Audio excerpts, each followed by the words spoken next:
이년이 진짜 시아버지를 죽이려고? 비명이 복도를 찢었습니다.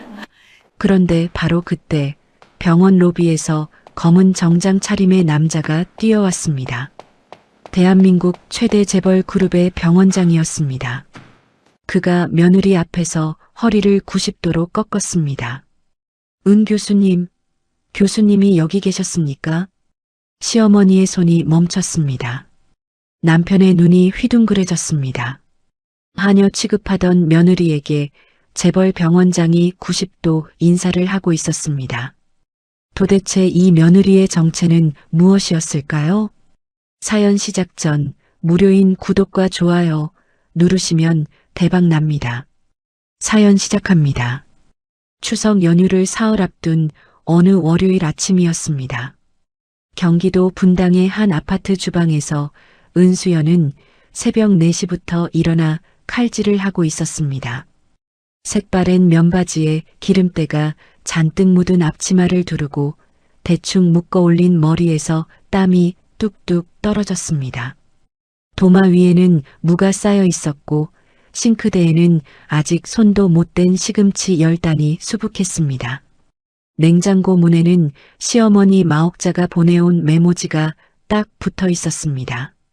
전 70인분, 빠짐없이, 잡채 15인분 추가, 갈비찜 넉넉히, 70인분. 수연은 그 숫자를 처음 들었을 때 귀를 의심했습니다. 명절이라고 해도 제사가 있는 것도 아닌데 시어머니는 친척이란 친척은 죄다 불러 모아 잔치상을 벌이겠다고 했습니다. 제사도 없는데 이 정도면 복받은 며느리지. 고마운 줄 알아. 시어머니의 그 말이 귓가에 맴돌았습니다. 수연은 이를 악물고 물을 썰었습니다. 손가락 마디가 욱신거렸지만 멈출 수 없었습니다. 멈추면 시어머니에게서 전화가 올 테니까요. 그때 침실 문이 열리며 남편 박성준이 나왔습니다.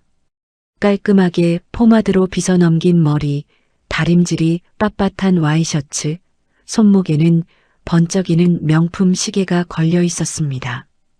출근 준비를 마친 그는 주방을 슬쩍 보더니 미간을 찌푸렸습니다. 여보, 아직도 이것밖에 못했어?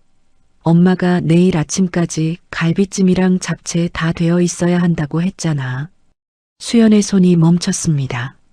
새벽 4시부터 쉬지 않고 움직인 손이었습니다. 고개를 들어 남편을 바라보았습니다. 말하고 싶었습니다.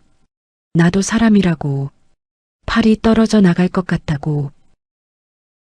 알았어. 좀 더 빨리 할게. 하지만 입에서 나온 것은 늘 그렇듯 순종적인 대답뿐이었습니다. 성주는 고개를 끄덕이더니 현관으로 향했습니다. 구두를 신으며 돌아보지도 않고 말했습니다. 아, 그리고 엄마가 전 종류 2가지 더 추가하래. 동태전이랑 호박전. 재료는 알아서 사고. 현관문이 닫혔습니다. 수연은 한참 동안 닫힌 문을 바라보았습니다. 눈시울이 뜨거워졌지만 울 시간조차 없었습니다. 물을 써는 손을 다시 움직였습니다. 추석 당일 아침이 밝았습니다. 분당 아파트 거실은 전쟁터를 방불케 했습니다. 길게 늘어선 테이블 위에 갈비찜, 잡채, 각종 전, 나물 반찬이 산더미처럼 쌓여 있었습니다. 수연은 사흘 동안 거의 잠을 자지 못했습니다. 눈 밑에 짙은 다크서클이 내려앉았고 손등에는 기름에 데인 자국이 벌겋게 올라와 있었습니다. 초인종이 울리기 시작했습니다. 1명, 2명, 5명, 10명. 시어머니의 친척들이 몰려들었습니다. 현관에서부터 웃음소리와 인사소리가 쏟아졌습니다. 어머, 옥자 언니. 올해도 이렇게 차렸어? 당연하지. 우리 며느리가 솜씨가 좋아서. 시어머니 마옥자는 새로 맞춘 옷을 차려입고 현관에 서서 손님들을 맞았습니다. 마치 자기가 이 모든 음식을 만든 것처럼 어깨를 펴고 있었습니다. 어머니, 신발 정리 도와드릴까요? 수연이 조심스럽게 다가가자 마옥자는 날카로운 눈빛을 보냈습니다. 신발은 무슨, 부엌에 가서 국 데워. 사람들 오는데 국이 식으면 어떡해. 수연은 고개를 숙이고 부엌으로 돌아갔습니다. 거실에서는 친척들의 수군거리는 소리가 들려왔습니다. 저 며느리 대학도 안 나왔다며? 응, 옥자 언니가 그러더라. 그래도 일은 잘한다고. 허긴 저런 게 어디서 성준이 같은 남자를 만나. 복 받은 거지. 수연의 귀에 그 말들이 또렷하게 들렸습니다. 국을 젓는 손에 힘이 들어갔습니다. 대학도 안 나왔다. 그 말이 가슴에 못처럼 박혔습니다. 미국 존스 홉킨스 병원, 세계 최고의 의료기관에서 신경외과 부교수로 일했던 시절이 떠올랐습니다. 수술실의 차가운 공기, 메스를 쥔 손의 정확한 떨림, 동료 교수들의 존경 어린 눈빛. 그 시절의 은수연은 지금과 전혀 다른 사람이었습니다. 뇌혈관 분야에서 세계적으로 손꼽히는 실력자. 학회에서 발표할 때면 수백 명의 의사들이 자리에서 일어나 박수를 보냈습니다. 그런데 2년 전 모든 것이 무너졌습니다. 한국에 계시던 친정아버지가 뇌출혈로 쓰러졌다는 연락을 받은 것은 새벽이었습니다. 태평양 건너 비행기로 14시간. 수연은 공항으로 달려갔지만 비행기 안에서 두 번째 전화를 받았습니다. 아버지가 돌아가셨다는 전화를. 뇌출혈. 자신의 전공 분야였습니다. 바로 곁에 있었더라면 살릴 수 있었습니다. 그 확신이 수연을 무너뜨렸습니다. 세계 최고라는 실력이 정작 아버지 하나 살리지 못했다는 자책. 그것은 수연의 영혼을 깊숙이 갉아먹었습니다. 병원에 사직서를 냈습니다. 동료들이 말렸지만 소용없었습니다. 한국으로 돌아와 아버지의 빈집에서 몇 달을 울었습니다. 그러다 우연히 만난 남자가 박성준이었습니다. 대기업 상무라는 직함, 반듯한 외모, 다정한 말투.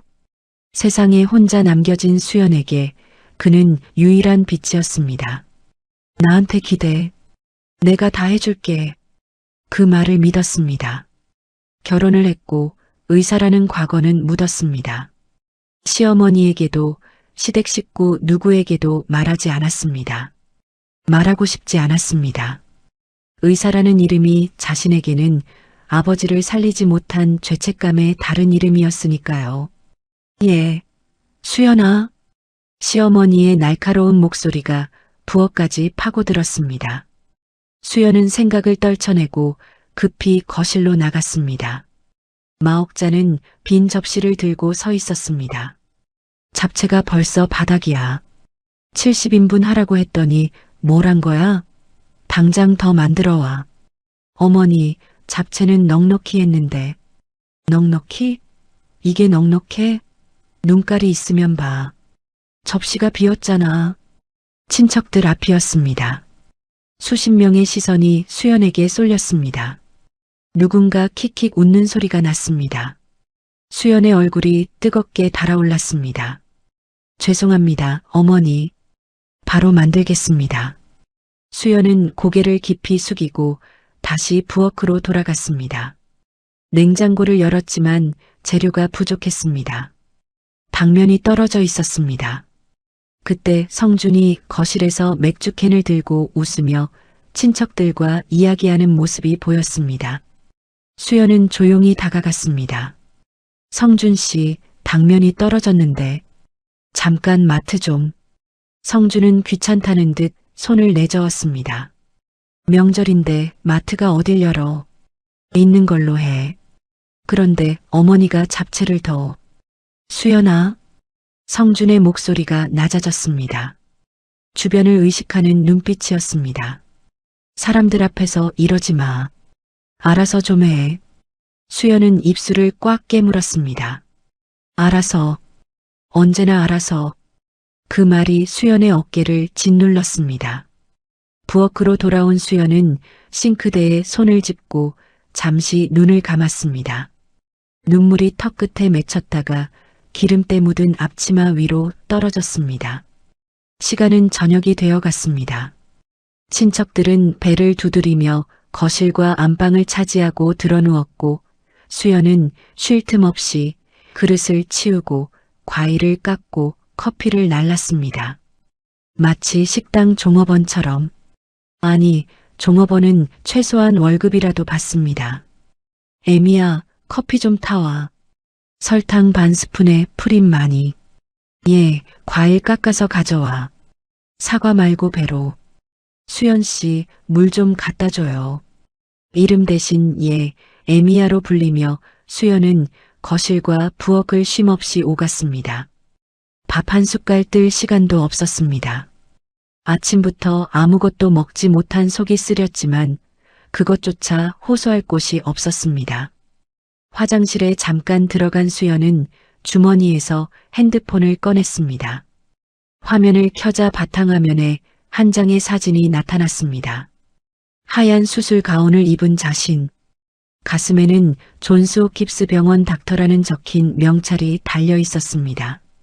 사진 속의 수연은 자신감에 가득 찬 눈빛으로 카메라를 바라보고 있었습니다. 수연은 그 사진을 한참 들여다보았습니다.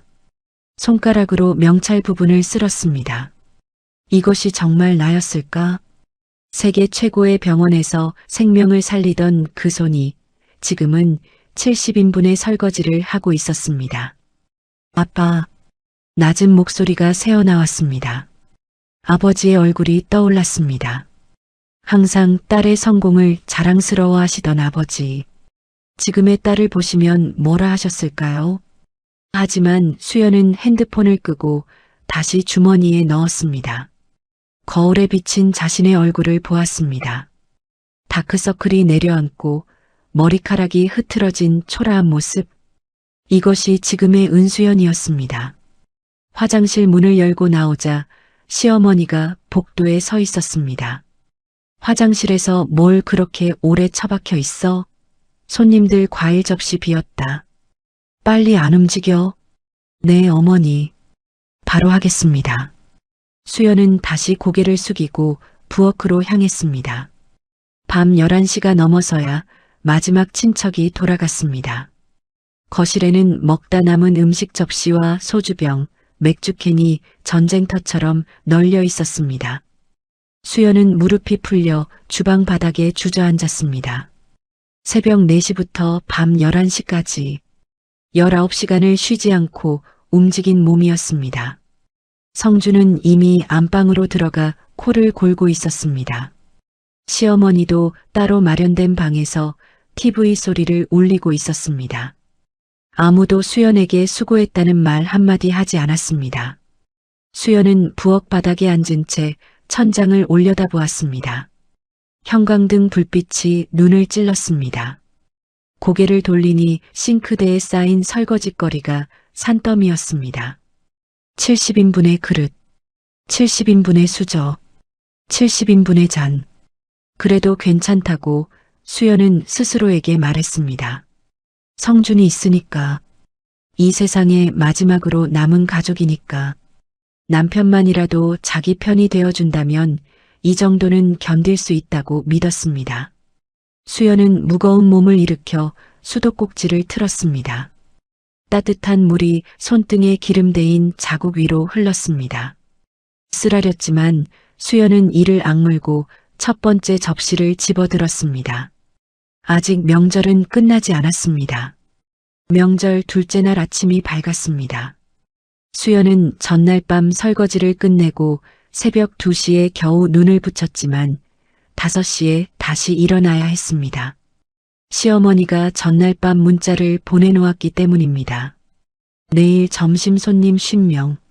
갈비탕 준비해. 사골 육수는 새벽부터 끓여야 제맛. 50명.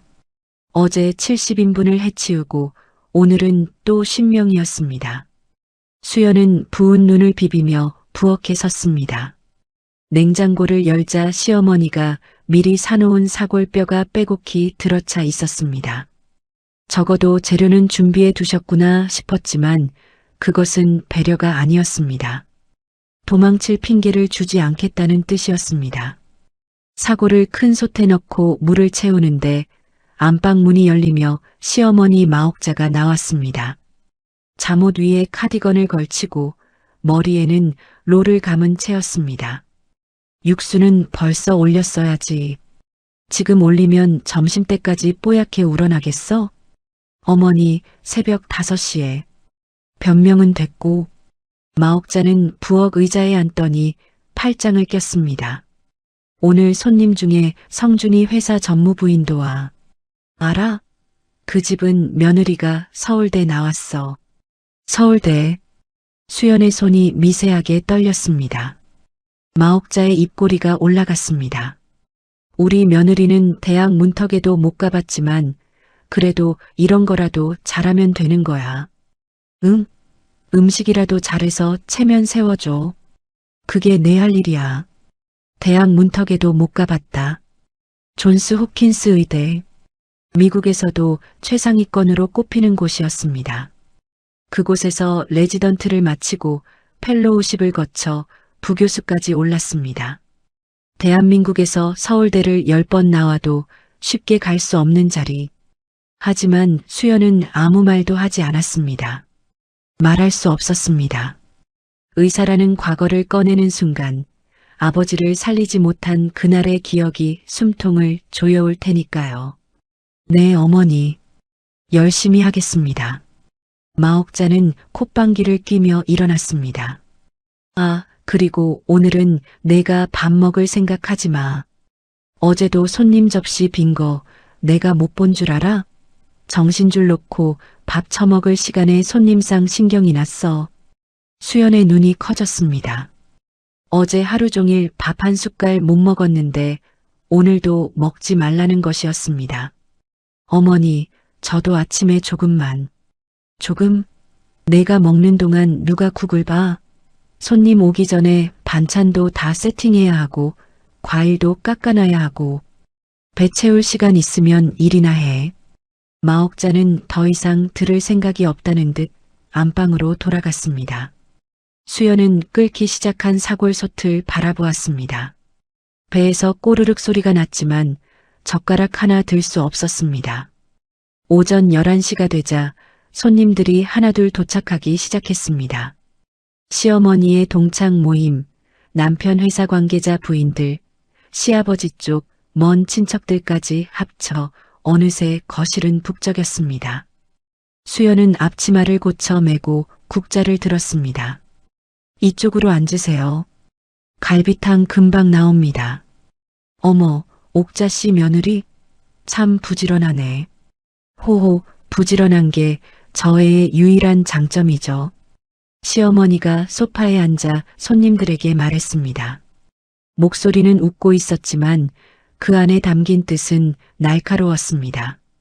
공부를 못해서 갈 데가 없었으니까 시집와서 이런 거라도 하는 거죠 뭐. 우리 성준이가 바보같이 얼굴만 보고 데려왔는데 그래도 밥은 할 줄 아니 다행이에요. 손님들 사이에서 웃음이 퍼졌습니다. 수연은 갈비탕을 담는 손을 멈추지 않았습니다.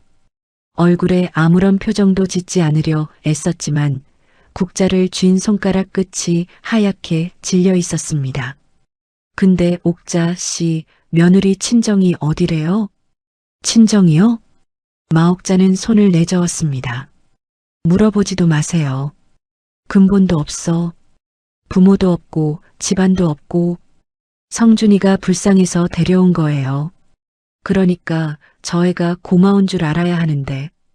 마옥자는 일부러 목소리를 낮췄지만 부엌까지 또렷하게 들리는 크기였습니다. 될 게 못 되니까 눈치가 없어. 수연의 손에서 국자가 미끄러져 솥 안으로 빠졌습니다. 뜨거운 국물이 손등에 튀었지만 아픔을 느낄 겨를이 없었습니다. 가슴이 찢어지는 듯한 통증이 그보다 먼저 달려왔습니다. 근본이 없다. 부모도 없다. 될 게 못 됐다. 아버지 은창호. 평생을 성실하게 살았던 중학교 교사. 딸을 미국 의대에 보내기 위해 과외를 3개씩 뛰었던 아버지. 근본이 없다니. 수연은 입술을 물었습니다. 피가 날 것 같았습니다. 그때 신우이 셋이 거실로 들어왔습니다. 박성미, 박성은, 박성희. 셋 다 명품 가방을 들고 화려하게 차려입고 있었습니다. 큰 신우이 성미가 수연을 보더니 위아래를 훑쳤습니다. 옳게, 아직도 그 앞치마 입고 있네? 명절마다 똑같은 거 보니까 내가 다 서글프다. 둘째 성은이가 킥킥 웃었습니다. 언니, 올케한테 너무 그러지 마. 앞치마가 작업복인 사람도 있는 거지. 막내 성희가 한술 더 떴습니다. 그래도 올케 음식 솜씨는 인정. 우리 엄마가 식모를 잘 뽑았어. 식모. 새 신우이가 웃으며 거실로 들어갔습니다. 수연은 등 뒤로 들리는 그 웃음소리에 눈을 질끈 감았습니다. 참아야 했습니다. 참을 수 있었습니다. 성준이가 있으니까. 점심이 끝나고 손님들이 과일을 먹으며 이야기꽃을 피우는 동안 수연은 또다시 부엌에서 설거지와 씨름하고 있었습니다. 50인분의 갈비탕 그릇, 밥그릇, 수저, 반찬 접시, 싱크대에 쌓인 그릇 탑이 흔들거렸습니다. 어지러웠습니다. 아침도 점심도 먹지 못한 몸이었습니다. 설거지를 하다 말고 수연은 잠깐 화장실로 들어갔습니다. 문을 잠그고 변기 뚜껑 위에 앉았습니다. 주머니에서 핸드폰을 꺼냈습니다. 사진첩을 열었습니다. 깊이 묻어둔 폴더 하나가 있었습니다. JHH라는 이름의 폴더. 존스 홉킨스 병원의 약자였습니다. 첫 번째 사진. 수술 가운을 입고 환하게 웃고 있는 자신. 옆에는 함께 수술에 성공한 동료 의사들이 서 있었습니다. 그 아래 날짜가 찍혀 있었습니다. 두 번째 사진. 학회 발표장. 수백 명 앞에서 마이크를 잡고 있는 자신의 모습. 가슴에 달린 명찰에는 선명하게 적혀 있었습니다. 이름이 새겨진 존스 홉킨스 병원 의사 명찰. 세 번째 사진. 아버지와 함께 찍은 사진. 존스 홉킨스 병원 정문 앞에서 아버지가 딸의 어깨를 감싸 안고 눈물을 글썽이며 웃고 있었습니다. 아버지의 손에는 딸이 부교수로 임명된 축하 꽃다발이 들려 있었습니다. 수연의 눈에서 눈물이 뚝 떨어졌습니다. 핸드폰 화면 위로 번졌습니다. 아빠, 나 지금 뭐 하고 있는 걸까? 만약 그때 아버지 곁에 있었더라면, 만약 미국이 아니라 한국에 있었더라면, 뇌출혈, 골든타임 안에 수술만 했으면 살릴 수 있었습니다. 자신이라면 살릴 수 있었습니다. 세계적인 뇌혈관 전문의가 아버지의 뇌출혈을 못 막은 것이 아닙니다. 너무 멀리 있었을 뿐입니다. 그 죄책감이 수연을 의사 가운 밖으로 끌어냈고 이 부엌 앞치마 안으로 밀어 넣었습니다. 수연은 핸드폰을 끄고 눈물을 닦았습니다. 거울을 보았습니다. 충혈된 눈, 푸석한 피부, 갈라진 입술. 이 얼굴로 다시 나가야 했습니다. 50명의 손님 앞에서 웃어야 했습니다. 문을 열고 나오자 거실의 분위기가 달라져 있었습니다. 손님들은 대부분 돌아갔고 남은 것은 시어머니, 시아버지, 남편, 신우이 셋이었습니다. 6명이 거실 소파에 둘러앉아 무언가를 이야기하고 있었는데 수연이 나타나자 대화가 뚝 끊겼습니다. 뭐 하느라 이제 나와? 시어머니가 눈을 부라렸습니다. 수연이 입을 열기 전에 마옥자가 손뼉을 짝 쳤습니다. 마침 잘 나왔다. 너한테 할 말이 있어. 신우이 셋이 의미심장한 눈빛을 교환했습니다. 남편 성주는 커피잔을 들고 창 밖을 보고 있었습니다. 시아버지는 소파에 기대어 TV를 보는 척하고 있었습니다. 내일 모레 우리 가족 여행 가기로 했어. 여행이요? 수연의 눈이 반짝였습니다. 명절 내내 일만 했으니 여행이라니 반가운 말이었습니다. 어디를 가는 걸까요? 제주도일까? 아니면 가까운 온천이라도. 괌이야. 괌. 신우이 성미가 먼저 입을 열었습니다. 손에 들린 핸드폰 화면에는 괌의 하얀 해변 사진이 떠 있었습니다. 오빠, 이 리조트 맞지? 풀빌라. 성준이 고개를 끄덕였습니다. 응, 방 3개 잡았어. 엄마 아빠 한 방, 나 한 방, 너네 셋이 한 방. 수연은 고개를 갸웃했습니다. 방이 3개. 남편이 한 방이면 자신은 당연히 남편과 같은 방일 텐데. 그런데 왜 자신에 대한 언급이 없는 걸까요? 성준 씨, 나는? 성준이 커피잔을 내려놓았습니다. 눈을 마주치지 않았습니다. 수연아, 그게. 마옥자가 끼어들었습니다.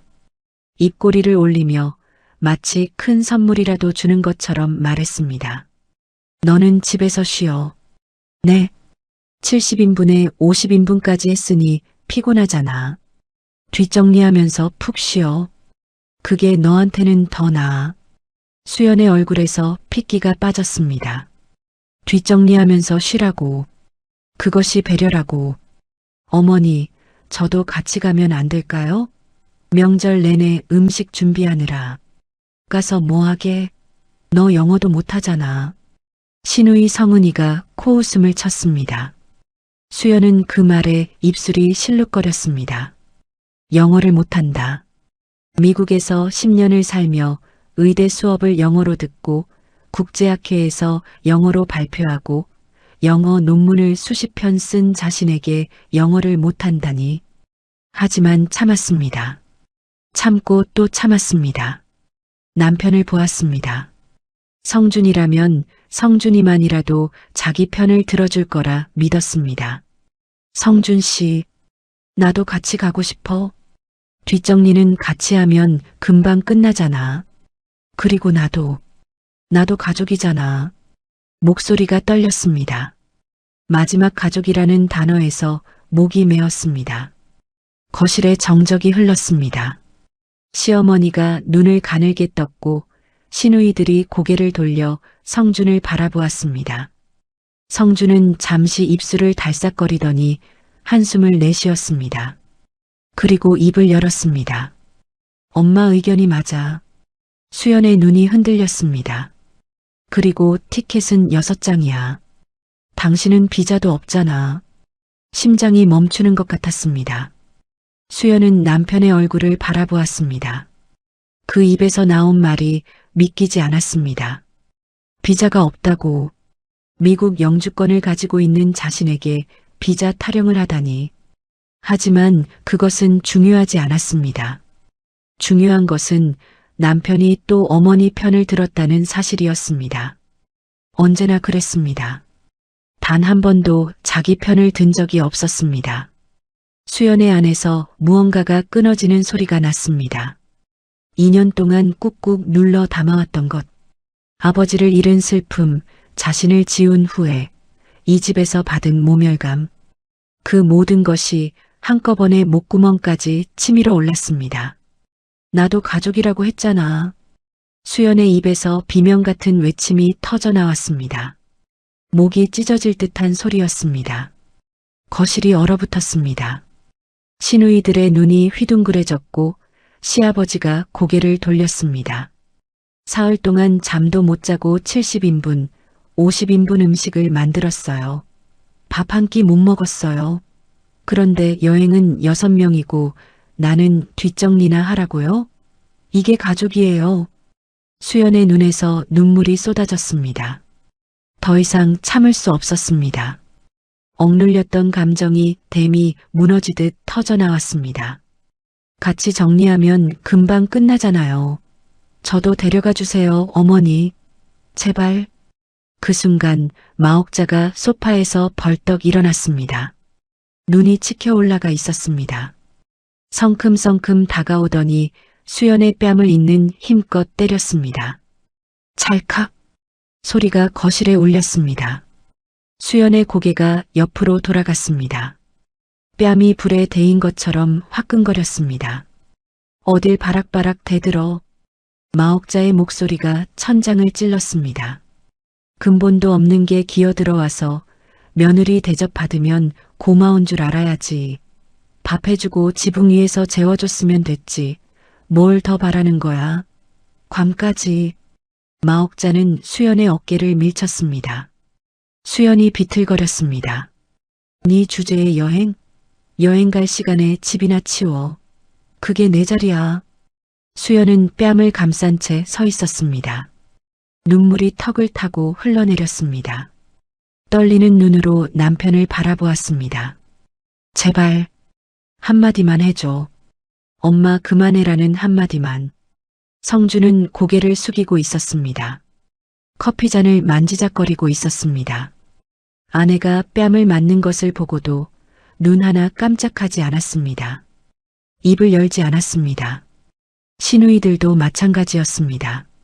성민은 핸드폰을 보고 있었고 성은은 손톱을 다듬고 있었고 성희는 창밖을 보고 있었습니다.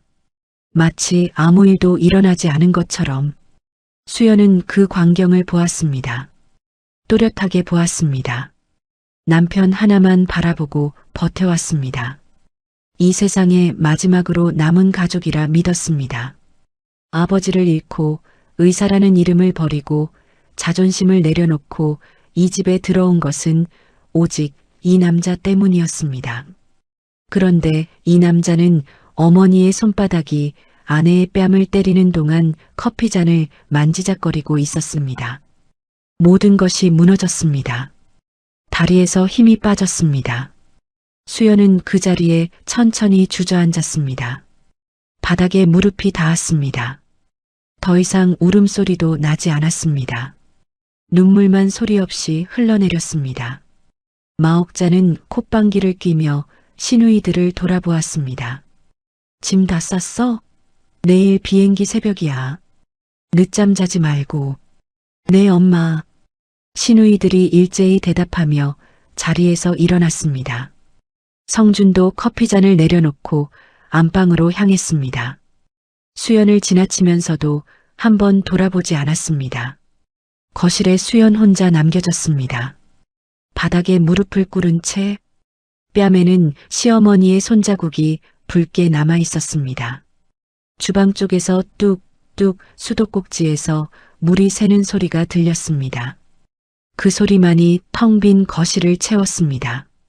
수연은 바닥에 앉은 채 한참 동안 움직이지 못했습니다. 가슴 한가운데에 거대한 구멍이 뚫린 것 같았습니다. 바람이 쑥쑥 드나드는 빈 구멍. 아무것도 채울 수 없는. 성준 씨. 입술이 움직였지만 소리는 나지 않았습니다. 당신 하나만 바라보고 살았는데, 당신이 내 마지막 가족이었는데. 수연은 천천히 고개를 들어 안방 쪽을 바라보았습니다. 문 너머로 성준이 캐리어를 꺼내는 소리가 들렸습니다. 옷을 고르는 옷걸이 소리, 여행 가방 지퍼를 여는 소리, 그 소리 하나하나가 수연의 가슴에 못을 박았습니다. 다음 날 새벽이었습니다. 아직 해가 뜨기도 전 박씨 집안은 부산하게 움직이고 있었습니다. 거실에는 캐리어 6개가 줄지어 서 있었고 시누이들은 화장을 마치고 원피스와 샌들로 갈아입은 채 들떠 있었습니다. 언니, 선크림 챙겼어? 괌 자외선 장난 아니래. 당연하지. 나 면세점에서 산 거 있어. 시누이 성은과 성희가 캐리어 앞에서 제잘거렸습니다. 큰 시누이 성미는 핸드폰으로 괌 리조트 사진을 넘기며 흐뭇한 표정이었습니다. 수연은 부엌에 서 있었습니다. 아무도 시키지 않았지만 습관처럼 일어나 커피를 내리고 있었습니다. 잠을 거의 못 잤습니다. 어젯밤 거실 바닥에 한참을 앉아 있다가 겨우 일어나 작은 방으로 들어갔지만 뜬 눈으로 밤을 새웠습니다. 뺨에는 아직도 붉은 자국이 남아 있었습니다. 성준이 안방에서 나왔습니다. 깔끔한 린넨 셔츠에 면바지, 선글라스를 머리 위에 걸치고 있었습니다. 휴가를 떠나는 남자의 여유로운 차림이었습니다. 수연과 눈이 마주쳤지만 성준은 시선을 피하며 캐리어를 끌고 현관으로 향했습니다. 엄마, 택시 불렀어? 공항 리무진 예약했다. 5시 반에 온대. 마옥자가 안방에서 나오며 대답했습니다. 진한 향수 냄새가 거실을 채웠습니다. 새로 맞춘 여행용 모자까지 쓰고 있었습니다. 수연은 커피잔을 들고 거실로 나왔습니다. 아무도 커피를 달라고 하지 않았지만 그래도 내려놓았습니다. 시어머니 앞에, 남편 앞에, 시누이들 앞에 6잔. 자신의 잔은 없었습니다. 마옥자가 커피를 한 모금 마시더니 수연을 훑어보았습니다. 너 아직도 그 꼴이야? 울었어? 수연은 대답하지 않았습니다. 마옥자는 혀를 찼습니다. 쓸데없는 짓 하지 말고 우리 가고 나면 집 안 구석구석 청소해. 냉장고에 남은 음식 정리하고 김치 냉장고도 닦아놔. 돌아오면 확인할 거야. 네, 어머니. 수연의 목소리는 어젯밤과 달랐습니다. 울부짖던 그 목소리가 아니었습니다. 감정이 빠져나간 텅 빈 목소리였습니다. 마치 이미 모든 것을 포기한 사람의 목소리처럼. 그때 안방에서 시아버지 박영호가 나왔습니다. 흰머리를 깔끔하게 빗어넘기고 바람막이 점퍼를 입은 70대 노인이었습니다. 한 손에는 바리바리 짐을 싼 커다란 캐리어를, 다른 손에는 기내용 가방을 들고 있었습니다. 얼굴은 신이 나 있었습니다. 아이고, 괌. 내가 괌은 처음이야. 옥자야, 거기 바다 따뜻하다며? 아이고, 영감 당연하지. 따뜻한 정도가 아니야. 열대야, 열대. 마옥자가 활짝 웃었습니다. 며느리 앞에서는 절대 보여주지 않는 환한 웃음이었습니다. 시아버지 영호는 현관 쪽으로 캐리어를 끌고 갔습니다. 무거운 캐리어를 양손으로 들어 올려 현관 턱을 넘기려는 순간이었습니다. 짧은 신음이었습니다. 시아버지의 얼굴이 순식간에 붉어졌다가 백지장처럼 하얘졌습니다. 캐리어를 놓은 손이 허공을 더듬더니 뒷목을 움켜쥐었습니다. 영감, 영감. 마옥자가 비명을 질렀습니다. 시아버지의 몸이 기울었습니다. 무릎이 먼저 꺾이고 옆으로 쓰러지면서 이마가 신발장 모서리를 스쳤습니다. 캐리어가 쿵 하고 쓰러지며 현관 바닥을 울렸습니다. 아버지. 성준이 달려갔습니다. 시누이들이 비명을 질렀습니다. 현관은 순식간에 아수라장이 되었습니다. 수연은 부엌에서 그 소리를 들었습니다. 몸이 먼저 반응했습니다. 생각보다 빠르게 본능처럼 2년 동안 잠들어 있던 무언가가 심장 밑바닥에서 벌떡 일어났습니다. 뇌혈관 질환, 쓰러지기 직전 뒷목을 잡은 동작, 갑작스러운 의식 저하, 안면 창백, 수연의 뇌 속에서 수천 번 반복했던 진단 프로토콜이 자동으로 돌아가기 시작했습니다. 수연이 현관으로 달려갔습니다. 시아버지는 바닥에 쓰러져 눈을 반쯤 뜨고 있었습니다. 동공이 한쪽으로 쏠려 있었습니다. 입꼬리가 한쪽으로 처져 있었고 오른쪽 팔이 축 늘어져 있었습니다. 전형적인 뇌출혈 증상이었습니다. 수연의 얼굴에서 색이 빠졌습니다. 2년 전의 기억이 번개처럼 스쳤습니다. 아버지. 아버지도 똑같은 증상이었습니다. 뒷목을 잡고 쓰러지고 동공이 쏠리고 그때는 태평양 건너에 있어서 아무것도 할 수 없었습니다. 하지만 지금은 달랐습니다. 지금은 바로 눈앞에 있었습니다. 비켜주세요. 수연이 외치며 시아버지 곁으로 다가갔습니다. 무릎을 꿇고 시아버지의 고개를 옆으로 돌려 기도를 확보하려 했습니다. 손이 정확하게 움직였습니다. 떨림이 없었습니다. 의사의 손이었습니다. 시아버지, 들리세요? 눈을 깜빡여 보세요. 시아버지의 왼쪽 눈꺼풀이 미세하게 떨렸습니다. 의식이 완전히 없는 것은 아니었습니다. 아직 시간이 있었습니다. 골든타임 안에 병원으로 이송해서 수술을 하면 살릴 수 있었습니다. 성준 씨, 빨리 119에 전화해. 뇌출혈 의심이야. 골든타임이 얼마 없어. 수연의 목소리는 명확하고 단호했습니다. 부엌에서 네, 어머니 하던 그 순종적인 목소리가 아니었습니다. 수술실에서 간호사에게 지시하던 외과 교수의 목소리였습니다. 성준이 멈칫했습니다. 아내의 입에서 뇌출혈이라는 단어가, 골든타임이라는 단어가 나온 것에 얼떨떨한 표정이었습니다. 하지만 수연의 눈빛이 너무나 진지했기에 반사적으로 핸드폰을 꺼내 119를 눌렀습니다. 수연은 시아버지의 셔츠 단추를 풀어 호흡을 편하게 하고 다리 쪽을 살짝 높여주려 했습니다. 그때였습니다. 이년아, 뒤통수에 불이 번쩍 켜지는 것 같은 충격이 왔습니다. 마옥자가 수연의 머리채를 움켜쥐고 뒤로 잡아당긴 것이었습니다. 뭐 하는 짓이야? 시아버지한테 손대지 마. 어머니, 잠깐만요. 지금 응급처치를. 응급처치? 내가. 마옥자의 눈이 뒤집혔습니다. 이성을 완전히 잃은 눈이었습니다. 아까 뺨 맞고 앙심 품었지? 시아버지 죽이려고 그러는 거지. 이 독한 년아. 마옥자는 수연을 밀쳤습니다. 수연이 뒤로 나자빠지며 벽에 등을 부딪혔습니다. 머리채를 잡혔던 부분이 욱신거렸지만 그것보다 시아버지가 먼저였습니다. 어머니, 진짜로 위험합니다. 뇌출혈이에요. 골든타임이 지나면 돌이킬 수 없어요. 닥쳐. 내가 의사야. 대학도 못 나온 게 무슨 뇌출혈을 알아. 그 말이 수연의 가슴에 비수처럼 꽂혔습니다. 대학도 못 나온 게. 그렇습니다. 이 집안 누구도 수연이 의사였다는 사실을 모릅니다. 수연이 세계적인 뇌혈관 외과 전문이라는 사실을. 어머니, 제발 들어주세요. 저는 수연이 다시 시아버지에게 다가가려 했습니다. 하지만 마옥자가 몸으로 막아섰습니다. 양팔을 벌리고 미친 사람처럼 소리를 질렀습니다.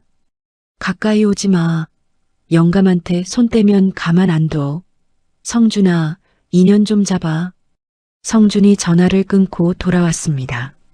119에 연락은 했지만 명절 연휴라 출동이 지연될 수 있다는 답변을 들은 상태였습니다. 엄마, 119 불렀는데 명절이라 좀 늦을 수 있대. 뭐? 그럼 어떡해? 마옥자가 울부짖었습니다. 시누이들도 울고 있었습니다.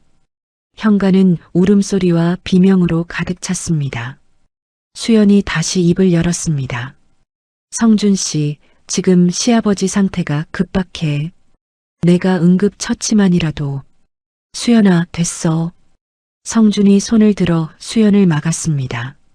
그 눈에는 의심이 가득했습니다. 당신이 뭘 안다고 그래. 괜히 건드려서 더 안 좋아지면 어떡하려고. 나는. 수연은 말을 잇지 못했습니다. 나는 의사야라는 말이 목구멍까지 차올랐지만 나오지 않았습니다. 2년 동안 봉인해왔던 그 단어가, 아버지의 죽음과 함께 묻어버린 그 이름이. 하지만 시아버지의 얼굴은 점점 더 파래지고 있었습니다. 입술이 보랏빛을 띠기 시작했습니다. 시간이 없었습니다. 매초가 뇌세포를 파괴하고 있었습니다. 시아버지. 수연이 다시 달려들었습니다. 마옥자가 수연의 팔을 잡았지만 수연은 뿌리치지 않았습니다. 그저 마옥자를 똑바로 바라보았습니다. 어머니, 시아버지 돌아가실 수도 있어요. 그 한마디에 마옥자의 손이 풀렸습니다. 돌아가신다. 그 단어가 마옥자의 광기를 잠시 멈추게 했습니다. 하지만 그것은 찰나였습니다. 마옥자는 다시 수연을 밀어냈습니다. 그러니까 물러서. 내가 건드려서 죽으면 어떡할 거야. 그 순간 시아버지의 몸이 한번 경련을 일으켰습니다. 가래 끓는 소리가 목에서 나기 시작했습니다. 상태가 급격히 나빠지고 있었습니다. 수연은 벽에 기댄 채 그 모습을 지켜볼 수밖에 없었습니다. 손이 떨렸습니다. 의사로서의 본능이 미칠 것 같이 달려가라고 소리치고 있었지만 시어머니와 남편이 물리적으로 막고 있었습니다. 골든타임이 지나가고 있었습니다. 1분, 2분, 3분. 매 분마다 시아버지의 뇌에서 수백만 개의 신경세포가 죽어가고 있었습니다. 수연은 그것을 정확히 알고 있었습니다. 아버지 때도 그랬으니까요. 119 구급대가 도착한 것은 그로부터 20분이 지난 뒤였습니다. 명절 연휴, 도로 정체, 구급대원들이 현관으로 달려왔을 때 시아버지의 의식은 이미 완전히 사라진 상태였습니다. 환자 의식 없습니다. 바로 이송합니다. 구급대원들이 들것을 가져왔습니다. 시아버지를 조심스럽게 올리는 동안 마옥자는 영감영감하며 울부짖었고 시누이들은 서로 부여잡고 통곡했습니다. 수연은 현관벽에 기대어 서 있었습니다. 떨리는 손을 꽉 쥐고 20분. 골든타임은 보통 발병 후 60분에서 90분입니다. 하지만 뇌출혈의 경우 초기 처치가 빠를수록 생존율과 회복률이 급격히 올라갑니다. 지금 놓친 20분은 단순한 20분이 아니었습니다. 시아버지의 뇌가 돌이킬 수 없는 손상을 입었을 가능성이 있는 20분이었습니다. 시어머니가 막지 않았더라면, 기도 확보와 체위 유지만이라도 제대로 했더라면, 혈압 상승을 최소화할 수 있었더라면, 수연아, 구급대원이 시아버지를 구급차에 싣는 동안 성준이 차 키를 들고 나왔습니다. 수연은 고개를 들었습니다. 남편이 자신을 부르는 것이 의외였습니다. 우리 차로 간다. 엄마랑 같이. 수연이 현관으로 한 걸음 내디뎠습니다. 그런데 성준이 말을 이었습니다. 당신은 따로 와. 뭐? 차에 자리가 없어. 엄마, 성미, 성은이, 성이 다 태워야 하잖아. 5 인승차에 4명이면 한 자리가 남았습니다. 하지만 그 한 자리는 수연의 것이 아니었습니다. 택시 타고 와. 병원은 서울대학교 병원이래. 성준은 그 말을 남기고 돌아섰습니다. 마옥자와 시누이 셋이 이미 차에 타 있었습니다. 엔진 소리가 울리고 차는 주차장을 빠져나갔습니다. 빨간 테일램프가 점점 작아지더니 새벽 어둠 속으로 사라졌습니다. 아파트 주차장에 수연 혼자 남겨졌습니다. 새벽 공기가 차갑게 뺨을 스쳤습니다. 아직 붉은 자국이 남아있는 뺨을. 수연은 한참을 그 자리에 서 있었습니다. 사라진 차를 바라보며 핸드폰을 꺼냈습니다. 택시 앱을 열었지만 명절 새벽이라 배차가 잡히지 않았습니다. 수연은 아파트 정문으로 걸어나갔습니다. 대로변에 서서 손을 들었습니다. 차가 지나가지 않았습니다. 텅 빈 도로에 가로등만 줄지어 서 있었습니다. 5분이 지났습니다. 10분이 지났습니다. 수연의 입술이 파래졌습니다. 새벽 공기에 앞치마 하나 걸친 옷차림으로 서 있었으니까요. 캐리어를 쌀 시간도 외투를 챙길 시간도 없었습니다. 기름때 묻은 앞치마 그대로였습니다. 15분이 지나서야 빈 택시 하나가 대로변을 지나갔습니다. 수연이 있는 힘껏 손을 흔들었습니다. 택시가 멈춰 섰습니다. 서울대학교 병원이요. 빨리 가주세요. 택시에 올라탄 수연은 창밖을 바라보았습니다. 분당에서 서울까지. 명절이라 도로는 비어 있었지만 그래도 40분은 걸리는 거리였습니다. 수연은 떨리는 손을 무릎 위에 올려놓았습니다. 눈을 감았습니다.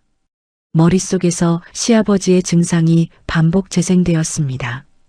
갑작스러운 발병, 뒷목 통증, 편측 마비, 동공 이상, 의식 저하, 전형적인 뇌출혈, 그 중에서도 뇌동 맥류 파열에 의한 지주막하 출혈일 가능성이 높았습니다. 수연이 전문적으로 다루던 분야. 세계에서 손꼽히는 실력을 인정받았던 바로 그 분야. 아버지와 같은 병이었습니다. 수연은 주먹을 꽉 쥐었습니다. 손톱이 손바닥에 파고들었습니다. 2년 전 아버지를 살리지 못한 의사가 지금 시아버지마저 살리지 못하려 하고 있었습니다. 아니, 살릴 수 있었는데 막혔습니다. 시어머니에게, 남편에게, 택시 창밖으로 아파트 불빛이 스쳐 지나갔습니다. 고속도로에 올라서자 속도가 붙었습니다. 수연은 핸드폰을 꺼내 시간을 확인했습니다. 시아버지가 쓰러진 지 이미 40분이 넘어가고 있었습니다. 제발. 수연은 눈을 감고 속으로 빌었습니다. 제발 버텨주세요, 아버지. 시아버지를 아버지라 부른 것은 그것이 처음이었습니다. 택시가 서울대학교병원 응급실 앞에 멈춰 선 것은 새벽 6시가 넘어서였습니다. 수연은 택시비를 던지듯 내려놓고 차에서 뛰어내렸습니다. 기름때 묻은 앞치마 차림으로 응급실 자동문을 밀치고 들어갔습니다. 응급실 안은 명절 연휴의 혼란 그 자체였습니다. 급체한 노인, 폭죽에 손을 다친 아이, 과음으로 실려온 중년 남성, 들것과 휠체어가 복도를 가득 메우고 있었고 간호사들이 정신없이 뛰어다니고 있었습니다. 수연은 주위를 둘러보았습니다. 저 안쪽 응급 처치실 앞 복도에서 시어머니 마옥자의 울음소리가 들렸습니다. 수연이 달려갔습니다. 커튼이 쳐진 처치실 앞에 마옥자가 주저앉아 울고 있었고 시누이 셋이 서로 부여잡고 있었습니다. 성주는 벽에 기대어 서서 핸드폰을 쥔 채 창백한 얼굴이었습니다. 성준 씨, 시아버지 상태가 어때? 수연이 다가가자 성준이 고개를 들었습니다. 눈이 충혈되어 있었습니다. 의사가 상태가 안 좋대. 너무 늦었다고. 뭐라고? 수연의 심장이 쿵 내려앉았습니다. 너무 늦었다. 그 말이 2년 전과 겹쳐졌습니다. 아버지 때도 의사가 그렇게 말했습니다. 죄송합니다. 너무 늦었습니다. 그때 처치실 커튼이 열리며 당직 전공의가 나왔습니다. 30 초반으로 보이는 젊은 의사였습니다. 표정이 무거웠습니다. 보호자분 되시죠? 마옥자가 벌떡 일어났습니다. 우리 영감 어때요? 살릴 수 있는 거예요. 전공의는 잠시 입술을 다물었다가 입을 열었습니다. CT 촬영 결과 뇌동 맥류 파열로 인한 지주막하 출혈입니다. 출혈량이 상당하고 뇌압이 급격히 상승한 상태입니다. 그래서 어떻게 한다는 거예요? 수술하면 되는 거 아니에요. 마옥자가 전공의의 가온깃을 움켜쥐었습니다. 전공의는 조심스럽게 마옥자의 손을 풀어내며 말했습니다. 솔직히 말씀드리겠습니다. 동맥류의 위치가 매우 깊고 출혈 범위가 넓습니다. 발병 후 골든타임이 상당히 지난 상태이고요.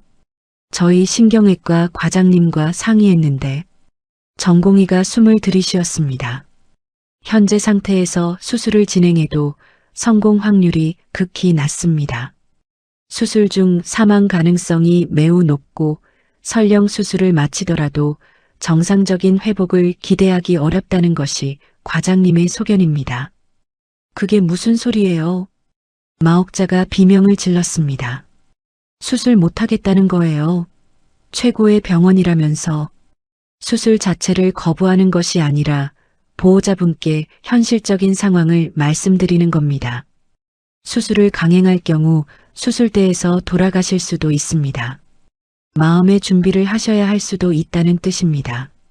마음의 준비. 그 말에 복도가 얼어붙었습니다. 마옥자의 무릎이 풀렸습니다. 시누이 성미가 어머니를 붙잡았고 성은과 성희가 울음을 터뜨렸습니다. 성주는 벽에 기댄 채 고개를 떨구었습니다. 수연은 한 발짝 떨어진 곳에 서서 그 장면을 보고 있었습니다. 전공의의 말이 머릿속에서 분석되고 있었습니다. 뇌동맥류 파열, 지주막하 출혈, 출혈량 과다, 뇌압 상승, 동맥류 위치가 깊다. 깊은 위치의 뇌동맥류. 일반적인 신경외과 의사라면 접근이 어려운 위치. 하지만 수연에게는 달랐습니다. 존스 홉킨스에서 수연이 연구하고 개발한 수술 기법이 바로 그것이었습니다. 기존에 불가능하다고 여겨졌던 깊은 위치의 뇌동맥류를 미세현미경과 독자적인 클리핑 기법으로 접근하는 술식. 그 기술로 수연은 세계적인 명성을 얻었습니다. 살릴 수 있습니다. 수연의 머릿속에서 그 확신이 번개처럼 스쳤습니다. 자신이라면 살릴 수 있습니다. CT 결과를 직접 봐야 하겠지만 전공의의 설명만으로도 판단이 가능했습니다. 이 수술은 대한민국에서, 아니 아시아에서 수연 외에 할 수 있는 사람이 거의 없는 수술이었습니다. 하지만 수연은 입을 열지 못했습니다. 자신은 지금 의사가 아니었습니다. 면허도 소속 병원도 자격도 없었습니다. 2년 전 병원을 나온 뒤 의료 행위를 하지 않았습니다. 이 병원에서 수술실에 들어갈 권한이 없었습니다. 그때였습니다. 응급실 저쪽에서 웅성거리는 소리가 들렸습니다. 간호사들이 허리를 숙여 인사하고 전공의들이 길을 비키고 있었습니다. 누군가가 검은 정장 차림으로 응급실 복도를 걸어오고 있었습니다. 60대 후반의 남자였습니다.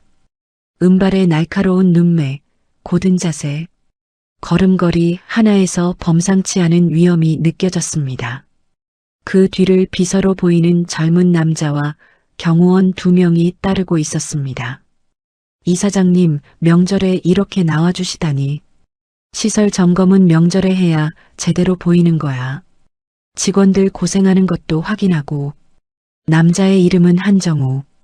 대한민국 3대 재벌 그룹사나 종합병원의 이사장이었습니다. 이 병원의 최고 권력자이자 재벌 그룹 창업주의 장남이기도 했습니다. 명절에도 병원을 둘러보는 것은 그의 오랜 습관이었습니다. 한정우가 응급실 복도를 지나는 순간 그의 시선이 한 곳에 멈추었습니다. 기름때 묻은 앞치마를 두른 여자, 머리를 대충 묶고 다크서클이 내려앉은 초라한 모습. 하지만 그 얼굴, 그 눈, 한정우의 눈이 천천히 커졌습니다. 걸음이 멈추었습니다. 비서가 의아한 표정으로 돌아보았습니다. 이사장님? 한정우는 대답하지 않았습니다. 그의 시선은 오직 수연에게 고정되어 있었습니다. 입술이 미세하게 떨리고 있었습니다. 3년 전의 기억이 떠올랐습니다. 미국 출장 중 갑작스럽게 쓰러졌던 그날. 뇌동맥류 파열. 미국 현지 병원에서도 수술이 불가능하다는 진단을 받았습니다. 그때 존스 홉킨스에서 달려온 한 명의 의사가 있었습니다. 12시간의 대수술. 모든 의사가 포기한 그 수술을 성공시킨 젊은 한국인 여의사. 은수연. 자신의 생명을 살려준 은인. 수술 후 병실에서 눈을 떴을 때 가장 먼저 보인 얼굴. 한정우는 그 얼굴을 평생 잊을 수 없었습니다. 퇴원 후 감사를 전하려 병원을 다시 찾았지만 은 교수는 이미 병원을 떠난 뒤였습니다. 사직했다는 말만 듣고 어디로 갔는지 아무도 알려주지 않았습니다. 한국으로 돌아간 것 같다는 말만 있었습니다.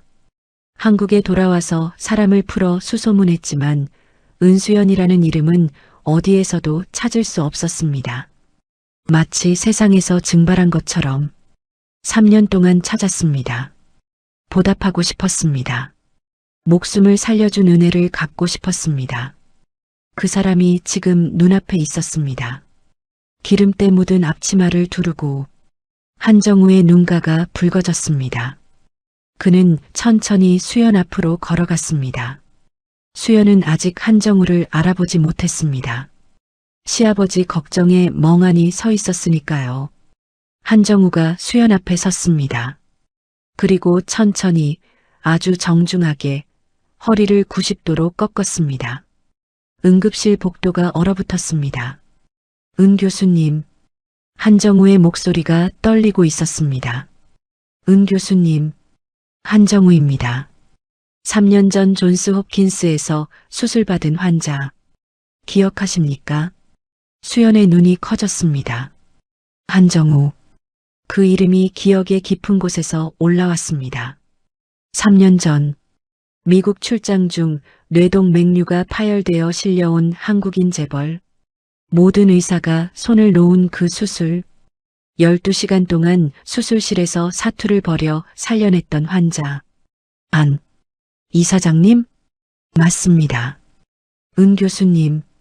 교수님이 살려주신 한정우입니다. 한정우가 고개를 들었습니다. 눈가에 눈물이 맺혀 있었습니다. 여기서 만날 줄은 몰랐습니다. 교수님이 갑자기 사라지셔서 얼마나 찾았는지 모릅니다. 은인을 직접 찾아뵙고 감사를 드리고 싶었는데 한정우가 다시 한번 허리를 숙였습니다. 제 생명의 은인이십니다. 교수님 아니었으면 저는 3년 전에 세상을 떠났습니다. 응급실 복도에 정적이 내려앉았습니다. 간호사들이 멈칫했고 전공의가 입을 벌린 채 서 있었습니다. 대한민국 3대 재벌 그룹의 이사장이 기름때 묻은 앞치마를 입은 여자에게 90도로 인사하고 있었습니다. 마옥자의 울음이 뚝 멈추었습니다. 입이 벌어진 채 수연을 바라보았습니다. 성준의 핸드폰이 손에서 미끄러져 바닥에 떨어졌습니다. 신우이 셋의 눈이 휘둥그레졌습니다. 교수님? 마옥자가 더듬거렸습니다. 목소리가 갈라져 있었습니다. 이사장님, 지금 뭐라고? 저 애가 교수요? 한정우가 천천히 고개를 돌려 마옥자를 보았습니다. 실례지만 은 교수님과 어떤 관계이십니까? 며느리예요. 우리 며느리. 며느리요? 한정우의 눈썹이 올라갔습니다. 세계적인 신경외과 의사가 누군가의 며느리라니. 기름때 묻은 앞치마를 입고 한정우의 눈빛이 복잡해졌습니다. 하지만 지금은 그런 것을 따질 때가 아니었습니다. 수연이 한정우에게 급히 말했습니다. 이사장님, 지금 제 시아버지가 뇌동 맥류 파열로 응급실에 계십니다. 병원 측에서 수술이 어렵다는 소견을 내렸는데 한정우의 표정이 굳었습니다. 뇌동 맥류 파열. 자신이 3년 전 겪었던 바로 그 병이었습니다. 그리고 그 수술을 성공시킨 사람이 지금 눈앞에 있었습니다. 잠깐 기다려 주십시오. 한정우가 비서를 돌아보았습니다. 당직 신경외과 과장을 당장 불러와. 그리고 환자 CT 결과를 가지고 오라고 해. 네, 이사장님. 비서가 뛰어갔습니다. 5분도 채 되지 않아 신경외과 과장이 CT 필름을 들고 달려왔습니다. 한정우가 수연에게 고개를 끄덕였습니다. 은 교수님, 직접 보시겠습니까? 수연은 CT 필름을 받아들었습니다. 형광등에 비추어 보았습니다. 손이 떨리지 않았습니다. 2년 만이었지만 눈은 정확했습니다.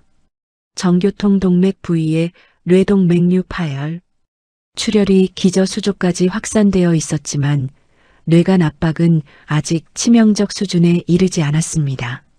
수술 가능했습니다. 어렵지만 가능했습니다. 자신의 기술로라면 할 수 있습니다. 수연의 목소리가 응급실 복도에 울렸습니다. 조용하지만 확고한 목소리였습니다. 제가 수술하면 살릴 수 있습니다. 신경외과 과장이 눈을 크게 떴습니다. 실례지만 어느 병원 소속이? 존스 홉킨스 신경외과 은수연입니다. 그 이름을 입 밖에 낸 것은 2년 만이었습니다. 과장의 얼굴이 하얘졌습니다. 은수연 교수님? 뇌혈관 미세클리핑 술식을 개발하신 그 은수연 교수님이십니까? 네. 세상에. 과장이 허리를 숙였습니다. 의학계에서 은수연이라는 이름은 전설이었습니다. 존스 홉킨스에서 갑자기 사라진 천재 외과의 그 사람이 이 응급실에 있었습니다. 한정우가 과장에게 말했습니다. 은 교수님이 수술하신다. 수술실 준비시켜. 하지만 이사장님, 은 교수님은 현재 저희 병원 소속이 아니시고 의료법상 내가 책임진다. 은 교수님의 한국 의사면허 확인하고 특별수술 권한으로 처리해. 서류는 내가 다 밀어줄 테니 수술실만 열어. 한정우의 목소리에는 거부할 수 없는 힘이 담겨 있었습니다. 대한민국 3대 재벌의 무게가 실린 목소리였습니다. 과장이 고개를 끄덕이며 뛰어갔습니다. 수술실 준비가 시작되었습니다. 수연은 한정우를 바라보았습니다. 감사합니다, 이사장님.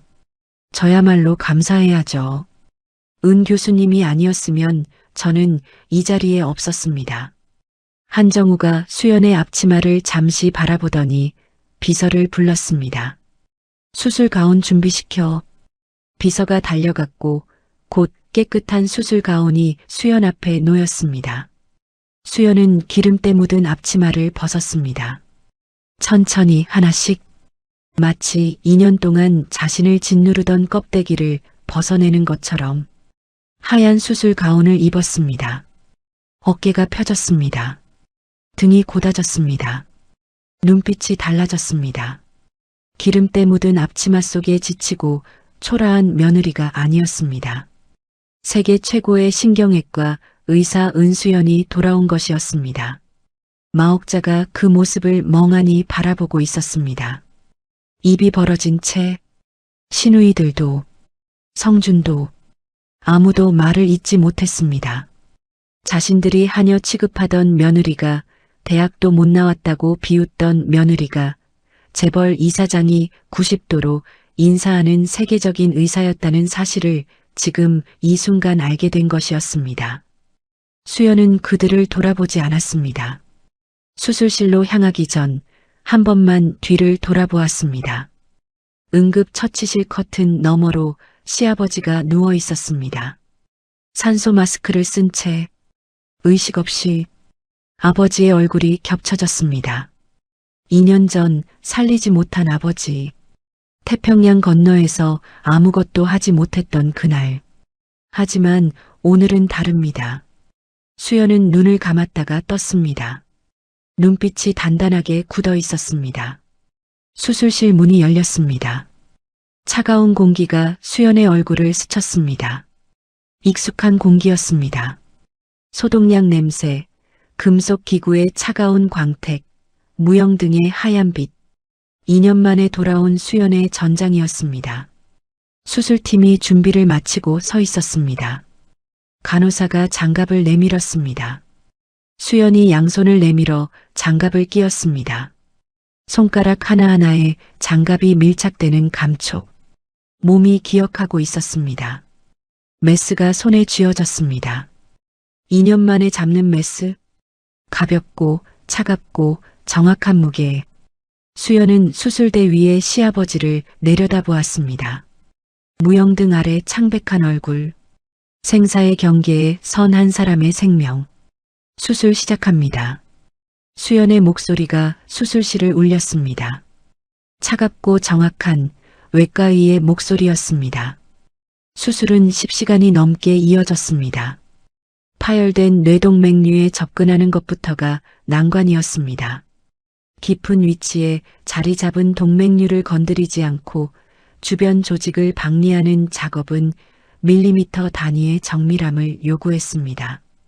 수술 중 2차례 위기가 있었습니다. 출혈이 급격히 늘어나 혈압이 떨어진 순간 수술팀이 긴장했지만 수연의 손은 흔들리지 않았습니다.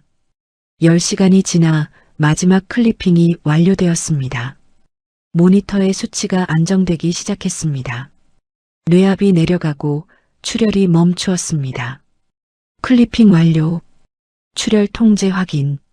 바이탈 안정. 수연이 메스를 내려놓았습니다. 수술 가운이 땀으로 흠뻑 젖어 있었습니다. 10시간 동안 한 발짝도 움직이지 않은 다리가 후들거렸습니다. 수술실 밖에서 대기하던 의료진이 모니터를 확인하고 탄성을 질렀습니다. 성공입니다. 수연은 수술 장갑을 벗었습니다. 손이 미세하게 떨렸습니다. 하지만 그것은 피로 때문이 아니었습니다. 해냈습니다. 이번에는 해냈습니다. 2년 전에는 하지 못했던 것을 이번에는 살렸습니다. 수연의 눈가로 뜨거운 것이 흘러내렸습니다. 소리 없이 마스크 안으로 스며들었습니다. 아빠, 이번에는 살렸어요. 수술실 문이 열렸습니다. 수연이 수술 가운을 입은 채 나왔습니다. 마스크를 내리자 땀에 젖은 얼굴이 드러났습니다. 10시간의 사투가 고스란히 새겨진 얼굴이었지만 눈빛만은 살아있었습니다. 2년 동안 꺼져 있던 불꽃이 다시 켜진 눈이었습니다. 복도에서 기다리던 사람들이 일제히 일어섰습니다. 마옥자가 가장 먼저 달려왔습니다. 눈이 퉁퉁 부어 있었고 입술이 바짝 말라 있었습니다. 10시간 동안 복도 의자에 앉아 울고 또 울었던 흔적이었습니다. 영감이, 우리 영감이 어때? 수연은 마옥자를 바라보았습니다. 사흘 전 자신의 뺨을 때렸던 손, 머리채를 잡아당겼던 손, 근본도 없다고 대학도 못 나왔다고 모욕했던 입. 그 사람이 지금 수연의 앞에서 떨고 있었습니다. 수술은 성공적으로 끝났습니다. 수연의 목소리는 차분했습니다. 의사로서의 목소리였습니다. 감정이 배제된 정확한 전달을 위한 목소리. 파열된 뇌동 맥류 클리핑을 완료했고 출혈은 완전히 통제되었습니다. 현재 활력 징후가 안정적이고 뇌압도 정상 범위로 내려오고 있습니다. 다만 의식 회복까지는 시간이 필요합니다. 48시간 이내에 의식이 돌아오면 후유증 없이 회복할 가능성이 높습니다. 마옥자의 무릎이 풀렸습니다. 바닥에 주저앉으며 두 손으로 얼굴을 감쌌습니다. 살았어. 우리 영감이 살았어. 신우이 성미가 마옥자를 부축했고 성은과 성희가 서로 부여잡고 울었습니다. 성주는 벽에 기대어 서 있다가 천천히 수연에게 다가왔습니다. 얼굴이 창백했습니다. 입술을 몇 번이나 달싹거렸지만 말이 나오지 않는 모양이었습니다. 수연아. 성준이 겨우 입을 열었습니다. 목소리가 갈라져 있었습니다. 고마워. 진짜. 수연은 성준의 얼굴을 바라보았습니다. 한때 세상의 전부라고 믿었던 얼굴. 아버지를 잃고 홀로 남겨진 자신에게 유일한 가족이라고 생각했던 남자. 그런데 지금 그 얼굴을 보니 아무것도 느껴지지 않았습니다. 분노도 서운함도 사랑도 텅 비어 있었습니다. 성준 씨. 수연이 입을 열었습니다. 시아버지 수술은 끝났어. 후속 관찰은 이 병원 의료진이 맡을 거야. 응, 고마워. 정말. 그리고 할 말이 있어. 수연의 목소리가 한 톤 낮아졌습니다.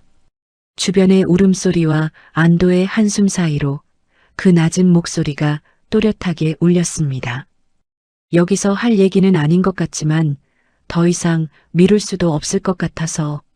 성준의 표정이 굳었습니다. 수연의 눈빛이 달라져 있었습니다. 그동안 보아왔던 순종적이고 지친 아내의 눈이 아니었습니다. 차갑고 단단하고 결심이 서 있는 눈이었습니다. 나 미국으로 돌아갈 거야. 정적이 내려앉았습니다. 성준의 눈이 흔들렸습니다. 뭐라고? 들었잖아. 미국으로 돌아간다고. 갑자기 무슨 소리야? 아버지 수술이 끝나서 감정이 격해진 거겠지. 좀 쉬고. 감정이 격해진 게 아니야. 수연이 한 걸음 다가섰습니다. 성준이 반사적으로 반걸음 물러났습니다. 2년 동안 참았어. 시어머니한테 욕먹고 뺨 맞고 하녀 취급 당하면서 참았어. 당신 하나만 바라보고 버텼어. 이 세상에 나한테 남은 건 당신뿐이라고 생각했으니까. 수연의 목소리가 떨렸습니다. 하지만 울음이 아니었습니다. 2년 동안 목구멍에 걸려있던 말들이 마침내 쏟아져 나오는 떨림이었습니다. 그런데 당신은 뭘 했어? 어머니가 내 뺨을 때릴 때 커피잔 만지작거렸잖아. 시아버지가 쓰러졌을 때 나보고 택시 타고 오래. 70인분 음식 만들고 밥 한 끼 못 먹는 나한테 잡채가 모자라다고 했잖아. 성준의 얼굴이 붉어졌습니다. 입을 열려 했지만 수연이 먼저 말을 이었습니다. 당신은 한 번도 내 편이 아니었어, 성준 씨. 그 한마디가 복도의 공기를 갈랐습니다. 성준이 입술을 물었습니다. 반박할 말이 없었습니다. 아니, 반박할 자격이 없었습니다. 그때 마옥자가 바닥에서 일어나 수연에게 달려왔습니다. 울음이 그치지 않은 얼굴이었지만 눈에는 다급함이 서려 있었습니다. 수연아, 미국은 무슨 미국이야. 내가 우리 영감을 살렸잖아. 내가 이 집안 은인이야. 응? 내가 잘못했어. 내가 몰라봤어. 제발. 마옥자가 수연의 수술 가운 소매를 잡았습니다. 사흘 전 머리채를 잡았던 그 손이 지금은 매달리고 있었습니다. 어머니. 수연이 조용히 마옥자의 손을 풀어냈습니다. 세게 뿌리친 것이 아니었습니다. 천천히, 부드럽게, 하지만 분명하게. 저는 의사예요. 어머니가 대학도 못 나왔다고 하신 그 며느리는 미국 존스 홉킨스 병원의 신경외과 부교수였어요. 마옥자의 입이 벌어졌습니다. 이미 재벌 이사장의 입에서 들은 말이었지만 수연의 입에서 직접 듣는 것은 다른 무게였습니다. 세계에서 뇌혈관 수술 좀 한다는 의사들이 모인 학회에서 제 이름을 모르는 사람이 없었어요. 어머니가 근본 없다고 하신 그 집안, 제 아버지는 평생 아이들 가르치신 선생님이셨고 저를 세계 최고의 의대에 보내셨어요. 수연의 눈에 눈물이 맺혔습니다. 하지만 흘러내리지 않았습니다. 이를 악물고 버티고 있었습니다. 아버지가 뇌출혈로 돌아가셨어요. 제 전공이에요. 제가 곁에 있었으면 살릴 수 있었어요. 그런데 너무 멀리 있었어요. 그 죄책감으로 병원을 나왔고 한국에 돌아와서 당신 아들을 만났어요. 시누이들이 숨을 죽이고 듣고 있었습니다.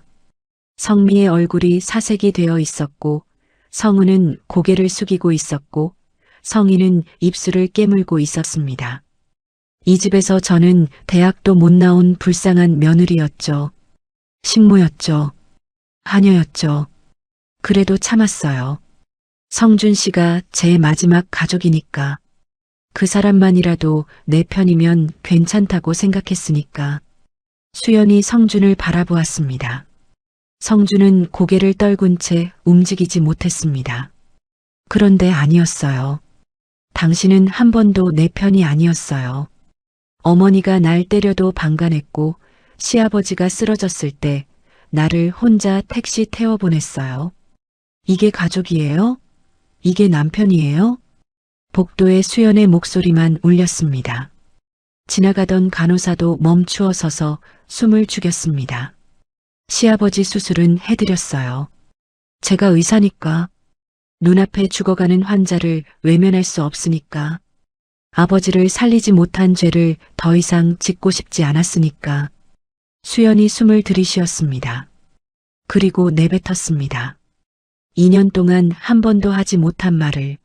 하지만 수술이 끝난 지금 저는 제 인생을 찾으려고 해요. 마옥자가 다시 매달렸습니다. 수연아, 내가 잘못했어. 내가 미안해. 제발 가지마. 우리 영감 후속 치료도. 후속 치료는 이 병원 의료진이 충분히 할 수 있어요.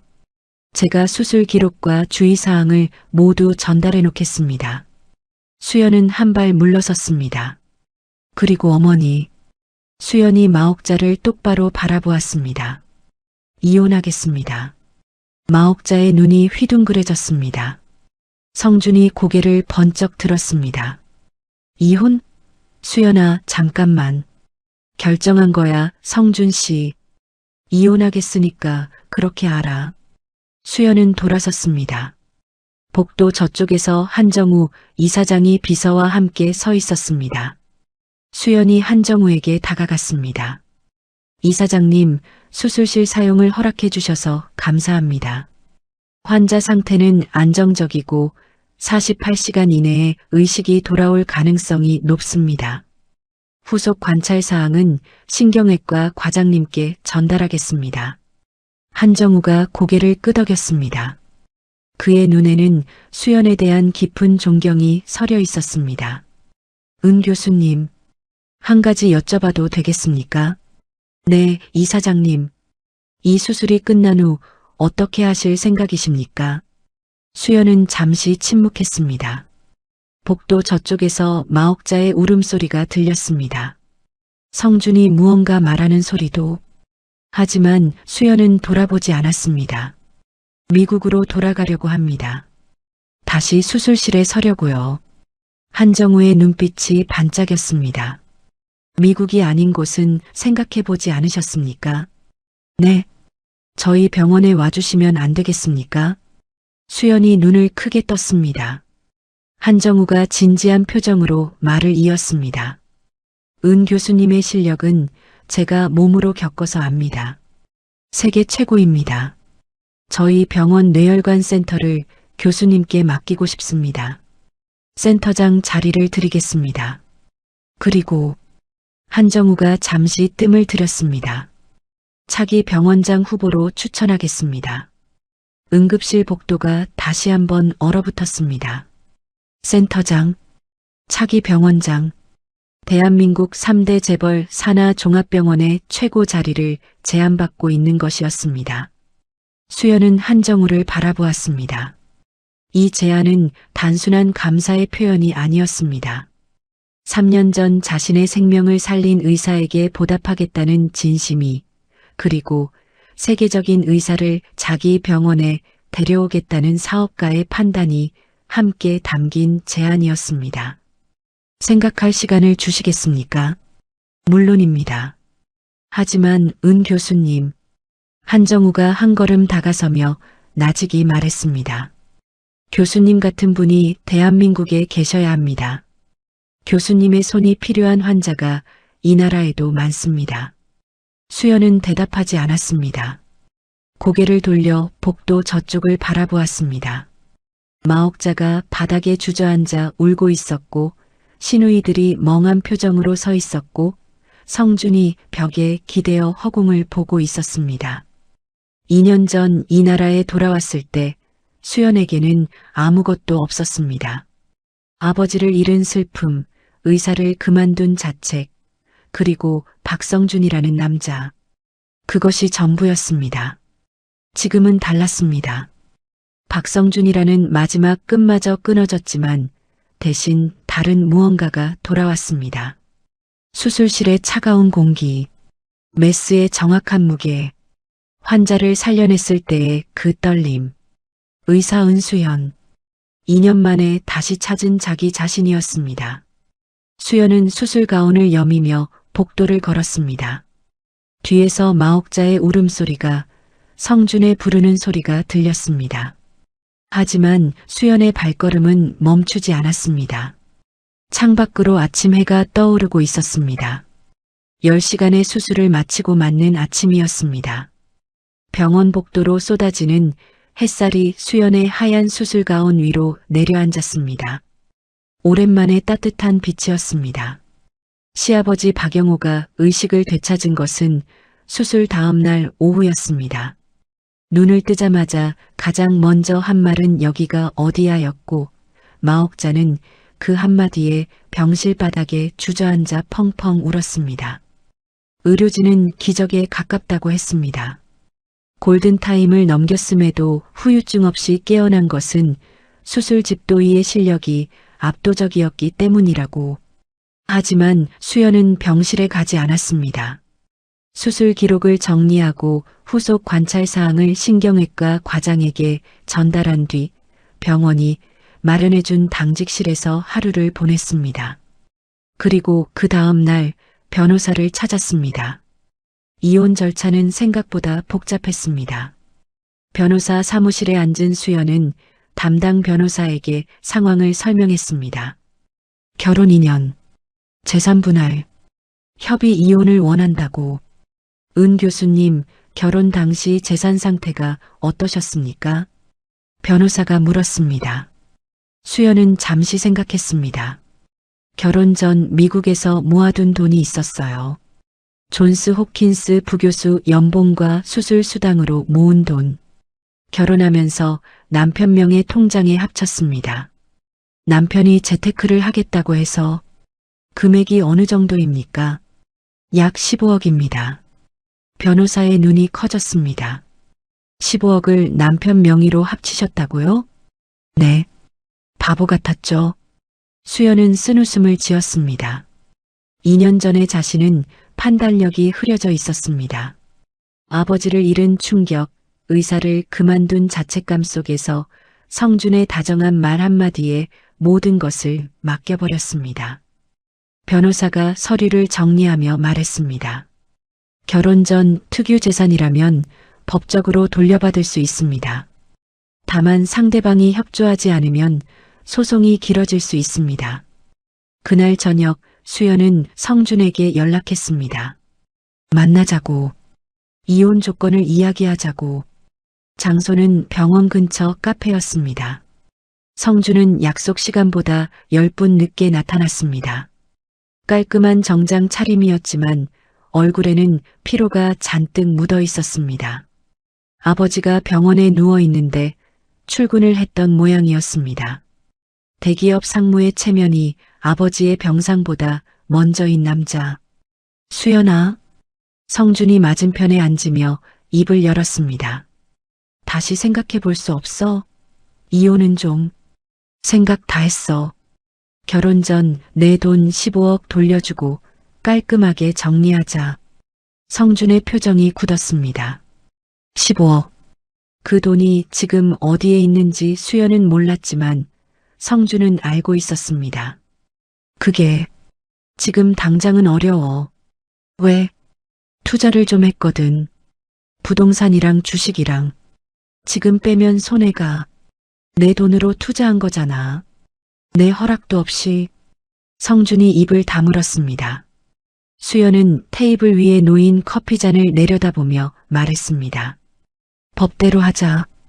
변호사한테 서류 보낼 테니까 연락처 남겨. 잠깐만, 수연아. 성준이 손을 내밀어 수연의 팔을 잡으려 했습니다. 수연이 팔을 빼며 차갑게 말했습니다. 만지지 마. 성준의 손이 허공에 멈추었습니다. 수연의 눈빛에는 더 이상 애원도 기대도 없었습니다. 나한테 남은 시간이 별로 없어. 정리할 건 정리하고 빨리 돌아가야 해. 수연이 일어서려는 순간 성준의 핸드폰이 울렸습니다. 성준이 화면을 보더니 얼굴이 일그러졌습니다. 엄마. 전화를 받았습니다. 마옥자의 날카로운 목소리가 스피커 너머로 새어나왔습니다. 성준아, 그년한테 재산 한 푼도 주면 안 돼. 알았어. 그 돈은 우리 집안 돈이야. 수연은 그 목소리를 들으며 고개를 저었습니다. 달라진 것이 없었습니다. 시아버지의 생명을 살려놓았는데도 시어머니는 여전히 그 모양이었습니다. 엄마 의견이. 성준이 전화를 끊고 수연을 바라보았습니다. 그 입에서 나올 말을 수연은 이미 알고 있었습니다. 엄마가 재산 분할은 안 된다고 하셔. 결혼할 때 합친 돈은 공동재산이고 이혼 사유가 당신 쪽에 있으니까 위자료도 줄 수 없다고. 이혼 사유가 내 쪽에 있다고? 수연의 목소리가 낮아졌습니다. 2년 동안 하녀 취급한 게 시댁이고 뺨을 때린 게 시어머니고 방관한 게 당신인데 이혼 사유가 내 쪽이라고? 성준은 시선을 피했습니다. 대답 대신 커피를 마셨습니다. 마마보이의 정석. 어머니 말이라면 물불 안 가리는 40대 남자의 비겁함이 커피잔 뒤에 숨어 있었습니다. 수연은 자리에서 일어났습니다. 법대로 하자고 했잖아. 법정에서 보자. 카페 문을 열고 나왔습니다. 차가운 바깥 공기가 얼굴을 스쳤습니다. 수연은 깊게 숨을 들이쉬었습니다. 예상했던 대로였습니다. 쉽게 끝나지 않을 것이라는 것을. 하지만 수연에게는 더 이상 잃을 것이 없었습니다. 그런데 일주일 뒤 상황이 급변했습니다. 한정우 이사장이 수연의 이혼 소식을 들은 것은 병원 관계자를 통해서였습니다. 시아버지 후속 진료차 병원을 방문한 마옥자가 병실에서 며느리 욕을 퍼부은 것이 간호사들 사이에 퍼졌고 그것이 이사장의 귀에까지 들어간 것이었습니다. 한정우는 비서실에 지시했습니다. 은 교수님, 남편이 다니는 회사가 어디지? 대한상사 상무로 재직 중입니다. 이사장님. 대한상사? 한정우의 눈이 가늘어졌습니다. 대한상사. 한정우의 재벌 그룹과 납품 계약을 맺고 있는 중견 기업이었습니다. 매출의 40% 이상이 한정우 그룹과의 거래에서 나오는 구조. 대한상사 대표이사와 미팅 잡아. 네, 이사장님. 같은 날 한정우는 자신의 개인 변호사를 수연에게 보냈습니다. 대한민국 최고의 이혼 전문 로펌이었습니다. 은 교수님, 이사장님이 보내셨습니다. 비용은 전액 이사장님이 부담하십니다. 수연은 당황했습니다. 이사장님, 이건 제 개인적인 일인데. 전화기 너머로 한정우의 목소리가 울렸습니다. 은 교수님, 제 목숨을 살려주신 분이 부당한 대우를 받고 계신데 가만히 있는 것은 제 양심이 허락하지 않습니다. 법적인 부분은 제 변호사들이 도울 것이고 나머지는 제가 처리하겠습니다. 나머지는 제가 처리하겠습니다. 그 말의 무게를 수연은 곧 알게 되었습니다. 사흘 뒤 대한상사 대표이사실. 대표이사 김영태가 식은땀을 흘리며 전화기를 내려놓았습니다. 한정우 이사장과의 통화가 끝난 직후였습니다. 한정우의 말은 간단했습니다. 박성준이라는 상무가 있지? 그 사람의 상무직위가 본인 실력으로 얻은 건지 어머니 치맛바람으로 얻은 건지 한번 조사해 보시지. 그리고 우리 그룹과의 납품 계약 갱신 시기가 고지던데 깔끔한 조직을 가진 회사와 일하고 싶다는 게 저의 입장입니다. 김영태 대표는 즉시 인사팀에 박성준의 인사 기록을 조사하도록 지시했습니다. 결과는 참담했습니다. 박성준의 상무 승진 과정에서 마옥자가 대표이사 부인에게 로비한 정황, 성과 보고서, 허위 작성 의혹, 부서 내 갑질 민원 다수, 실력이 아니라 줄로 올라간 자리였다는 것이 적나라하게 드러났습니다.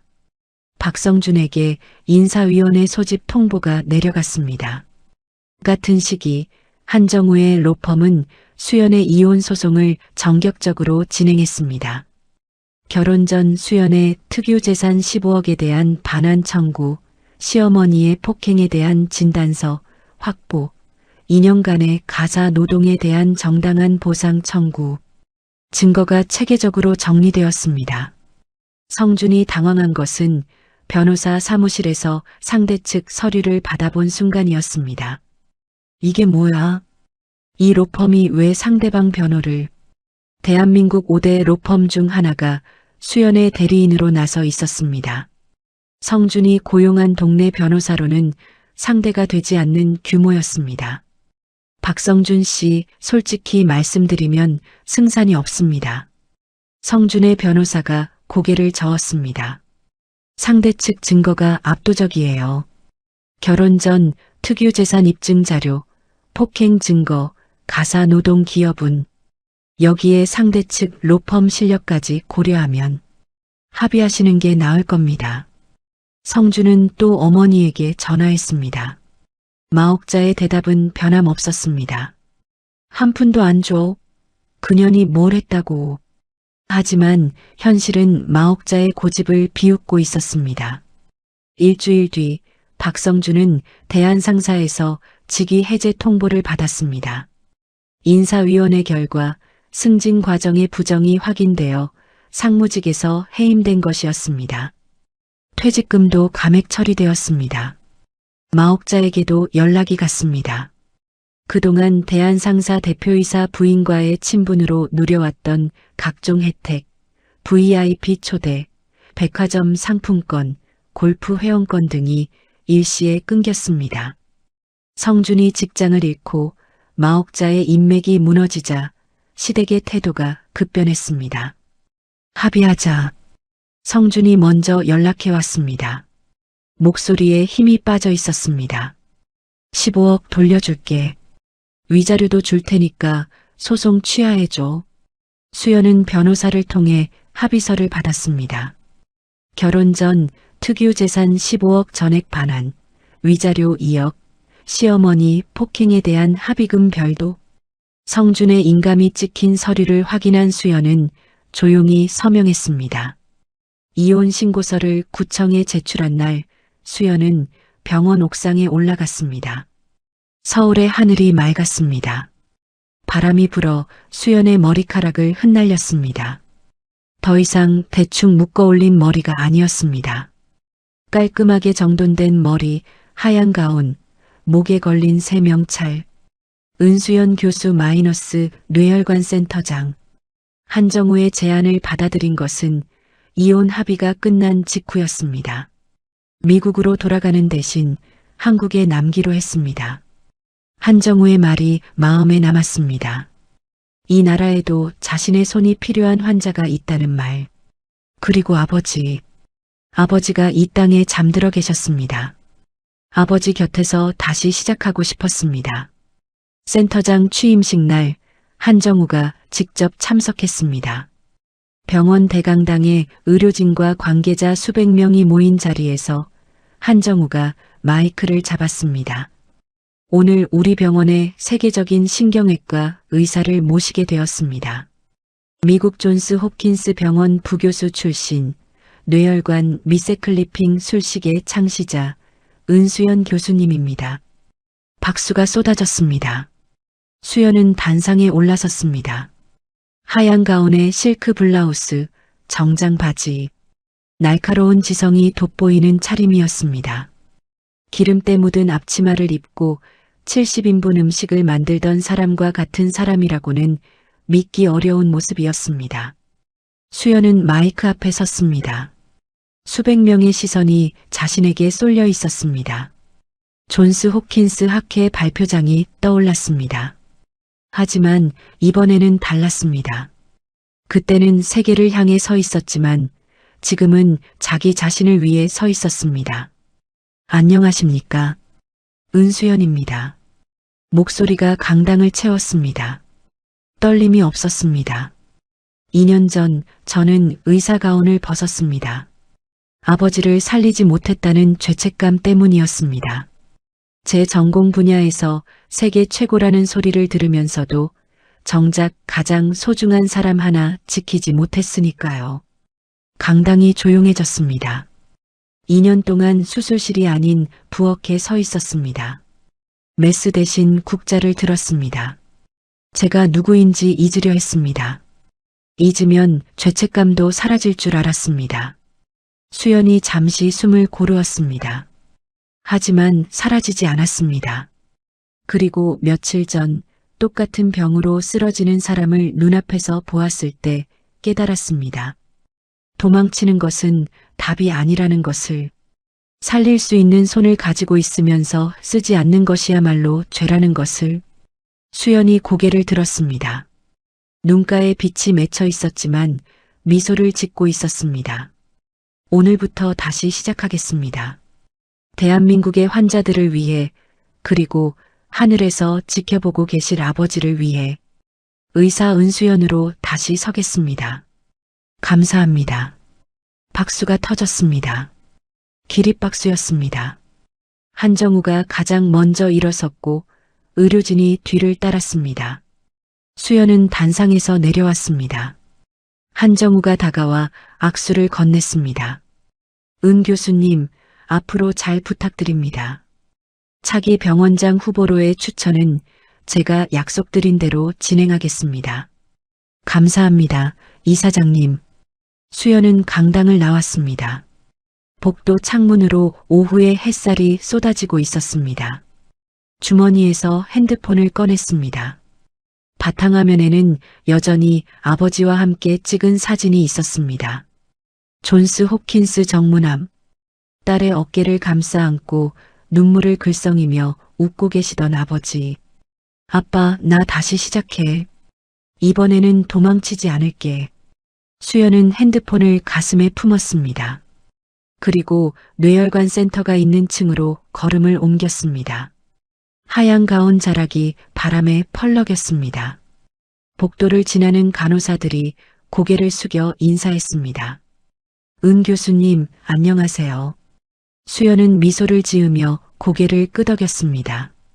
센터장실 문을 열었습니다. 넓은 창 너머로 서울의 풍경이 펼쳐져 있었습니다. 책상 위에는 이미 수술 스케줄이 놓여 있었습니다. 내일 첫 수술 예정 환자의 차트가 펼쳐져 있었습니다. 수연은 의자에 앉아 차트를 펼쳤습니다. 환자 정보를 읽어 내려갔습니다. 손이 떨리지 않았습니다. 눈이 흔들리지 않았습니다. 의사 은수연이 돌아왔습니다. 더 이상 누군가의 며느리가 아닌, 누군가의 아내가 아닌, 오직 자기 자신으로. 창밖에 햇살이 명찰 위로 내려앉았습니다. 은수연 교수 마이너스 뇌혈관 센터장. 그 글자가 빛나고 있었습니다. 새로운 인생의 첫 페이지가 열리고 있었습니다. 이 사연 속 이야기 어떻게 생각하시나요? 댓글로 여러분의 의견을 남겨주세요. 그리고 재미있으셨다면 무료인 구독과 좋아요 꼭 부탁드려요. 다음에도 재미있는 사연으로 찾아뵙겠습니다.